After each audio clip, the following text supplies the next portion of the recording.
Well, it seems that we might as well begin with the basic question. It's one that I think hovers in the air whenever you're in a gallery or a museum or, God help you, with an artist. And that is exactly what is art anyway. And I think it's a time that we all ask it, given what's going on in the name of art. And as phenomena go, I think we begin with the notion that art is artificial. It's not natural. We make it up. But the most truthful things are sometimes told in fiction, as you know from books, and even better from poetry.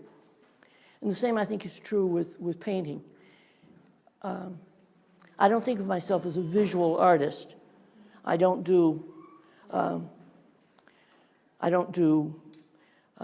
installations, except I occasionally rearrange the furniture in my house, or make my dog's bed. I don't do street art, so-called. And I like the tradition of art, of painting. I have nothing against it. I don't want to destroy it. I don't want to one-up it. I would like to be one of the gang. I'd like to feel comfortable with my betters. So I ask often, what is it? What am I doing and why? I think anybody who engages in or is fortunate enough to be appropriated by art needs to think seriously about, what he or she is doing. The world's a mess. We all know that. We have different notions about how that mess might be cleaned up. But mostly, those of us who are privileged enough to spend our lives painting, say, aren't very useful.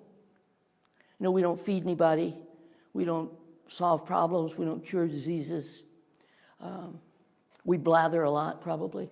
But we really are not, as things go, very attentive to other people. There's a terrible selfishness about being a painter, I think. And it's not an attractive thing, either for the person who does it or for those who endure it. So how do you make up for it? How do you earn your keep, in a way?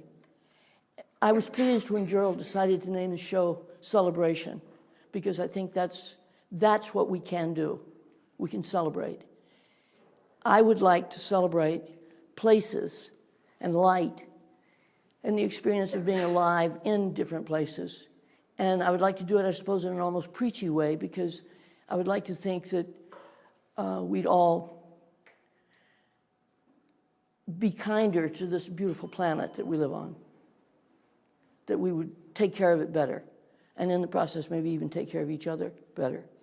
So celebration seems to me to be the way that you lead into that you're glad and you share gladness. These paintings have all been done in the last 4 years, and in one way or another they are all celebrations of place.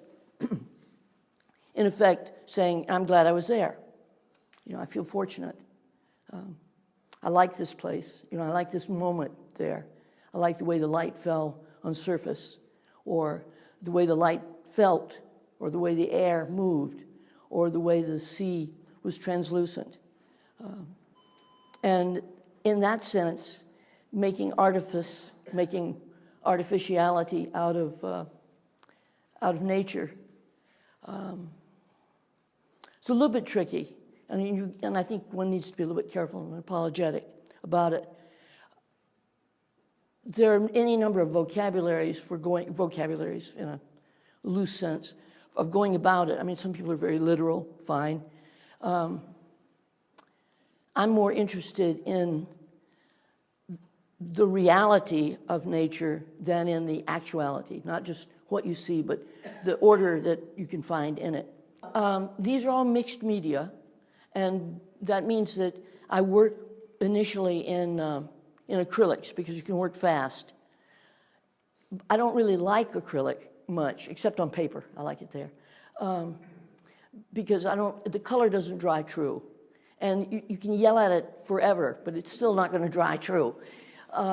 The other problem with acrylic is that it lacks the sensuality of surface that oil has. And that's very addictive in oil. So I usually work first with acrylics and then with oil. And sometimes with oil crayon as well. So they're mixed media. I started out painting in oil and watercolor. Did lots of watercolor, again, because it was quick and you could do notes with it. And then later, as acrylics and polymer pigments became available, tried them out, as I think probably everybody did. And then went back to just doing oil, finally making the final thing with oil, just because it's so nice to work with. It smells good. I love turpentine. Original glue sniffer. I'm proud of it. But you can do anything with oil. It doesn't dry too fast. You can work into it. You can work on top of it. You can scrape it. It's just such an agreeable companion in the studio. I do lots of small things, and they started out being studies.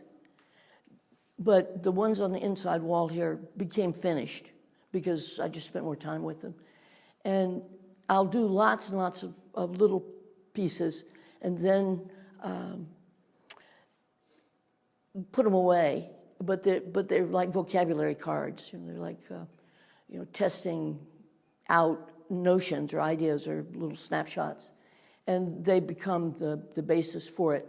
Once I begin a painting, I will arbitrarily begin with a place or a notion. But once the first mark is made, and Jerald is the expert on marks and the mystery and the magic of marking, I let the painting take over. I go with it. I don't like to impose things on a painting.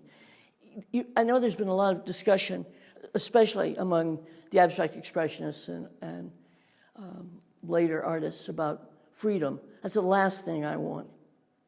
I don't want to be free. I want the painting to take me where I would not know how to go. And you can't do that with freedom. The painting has to be in charge.